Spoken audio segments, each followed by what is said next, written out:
ചിത്തിരപ്പാല എന്ന് കേട്ടിട്ടുണ്ടോ? തമിഴർക്ക് ഇത് അമ്മാൻ പച്ചരശിയാണ്. മുലയൂട്ടുന്നമ്മമാർക്കോ ഇത് പാൽപ്പെരുക്കി. ചിലർക്ക് ഇത് ആസ്മ പ്ലാന്റ് ആണ്. അങ്ങനെ പേരുകൾ ഒത്തിരിയുണ്ട് ഈ അമൂല്യ സസ്യത്തിന്.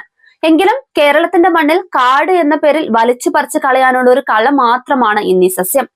ചിത്തിരപ്പാല തന്നെ വെളുപ്പ്, ചുവപ്പ്, ചെറു ചിത്തിരപ്പാല എന്നിങ്ങനെ 10ലധികം തരങ്ങളിലാണുള്ളത്. മഴക്കാലങ്ങളിലാണ് ഇത് സമൃദ്ധിയായി വളരുന്നത്. വാദപ്രമേഹ രോഗത്തെ അകറ്റി ശുക്ലവർദ്ധനയ്ക്ക് സഹായിക്കുന്ന ഒരു സസ്യം കൂടിയാണിത്. പ്രമേഹം, അലർജി രോഗങ്ങൾ എന്നിവയ്ക്കും ഇത് സിദ്ധൌഷധമാണ്. ഉഷ്ണാധിക്യം മൂലം ശരീരത്തിലുണ്ടാകുന്ന എരിച്ചിൽ, മലബന്ധം തുടങ്ങിയവയ്ക്കും ഇത് മരുന്നായി ഉപയോഗിക്കാം. ശരീരത്തിലെ ചൂടിനെ തണുപ്പിക്കാൻ ഏറ്റവും കൂടുതൽ ഉപയോഗിക്കുന്നത് ചെറിയ ചിത്രപ്പാലയാണ്. ചെറിയ ചിത്രപ്പാലയുടെയോ വലിയ ചിത്രപ്പാലയുടെയോ ഇലകൾ പച്ചയ്ക്ക് അരച്ച് കഴിക്കുകയോ പാലിൽ കലക്കി കുടിക്കുകയോ തൈരിൽ കലക്കി കുടിക്കുകയോ ചെയ്താൽ അധികമായ ചൂട് മാറും. പ്രമേഹവും നിയന്ത്രണ വിധേയമാകും. മുലയൂട്ടുന്നമ്മമാർ ചിത്തിരപ്പാല സ്ഥിരമായി പാലിൽ കലക്കി കുടിച്ചാൽ മുലപ്പാൽ വർദ്ധിപ്പിക്കും. ചിത്തിരപ്പാലയുടെ പൂവെടുത്ത് അതിന്റെ പാൽ ചേർത്ത് മഷി പോലെ അരച്ച് അത് പശുവിൻ പാലിൽ കലക്കി രാവിലെ വെറും വയറ്റിൽ ഒരാഴ്ച കഴിച്ചാൽ മുലപ്പാൽ വർദ്ധിക്കുമെന്നാണ് പഴമക്കാർ പറയുന്നത്. മുലപ്പാൽ വർദ്ധിപ്പിക്കുന്ന ചിത്തിരപ്പാല കഴിക്കുന്നത് ഗർഭിണിയാണെങ്കിൽ ഗർഭം അലസുകയും ചെയ്യും. സാധാരണ ഇലക്കറികൾ പോലെ ഇത് തോരനായും ഉപയോഗിക്കാം.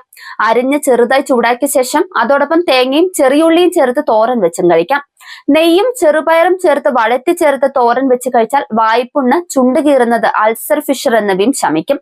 അത്യാർത്തവമുള്ള സ്ത്രീകൾ പതിവായി ചിത്തിരപ്പാല തോരൻ വെച്ച് കഴിച്ച് ശീലിച്ചാൽ അത്യാർത്തവം നിയന്ത്രണ വിധേയമാകും. നഖച്ചുട്ടിന്, അതായത് നഖക്കുഴിക്ക് ഈ ചെടി അരച്ച് നഖച്ചുറ്റുള്ളിടത്ത് കെട്ടിവെച്ചാൽ വ്രണങ്ങളിൽ ഈ ചെടി അരച്ച് ചെയ്താലും നഖച്ചുട്ട് മാറും. ചിത്തിരപ്പാലയുടെ കറ പാലുണ്ണി ഇല്ലാതാക്കും. പതിവായി ഈ കറ പാലുണ്ണിയുള്ളിടത്ത് പുരട്ടണമെന്ന് മാത്രം. പനിക്കും ആസ്മ രോഗത്തിനും മരുന്നായി ചിത്തിരപ്പാല ആയുർവേദത്തിലും സിദ്ധവൈദ്യത്തിലും ഉപയോഗിച്ചു വരുന്നുമുണ്ട്. അതൊക്കെ കൊണ്ട് തന്നെ ഇതിനെ ആസ്മ പ്ലാന്റ് എന്നും പറയുന്നു. ചിത്തിരപ്പാലയുടെ ഇല മാത്രം അരച്ച് ലേപനം ചെയ്താൽ പൊള്ളലേറ്റുണ്ടായ കുമിളകൾ വറ്റിപ്പോകും.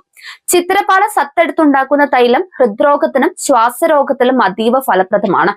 ഇത് കഷായം വെച്ച് കുടിച്ചാൽ കുടലിലുണ്ടാകുന്ന അണുബാധകളെ തടയാം. Asthma, bronchitis, gonorrhoea, hypertension തുടങ്ങിയവർക്കും നല്ലതാണ് ചിത്തിരപ്പാല. ചിത്തിരപ്പാലയുടെ ഇലയരച്ച് മോരിൽ ചേർത്ത് രാവിലെ വെറും വയറ്റിൽ 5 ദിവസം തുടർച്ചയായി കഴിച്ചാൽ സ്ത്രീകളിൽ ഉണ്ടാകുന്ന വെള്ളപോക്കും ഇല്ലാതാവും.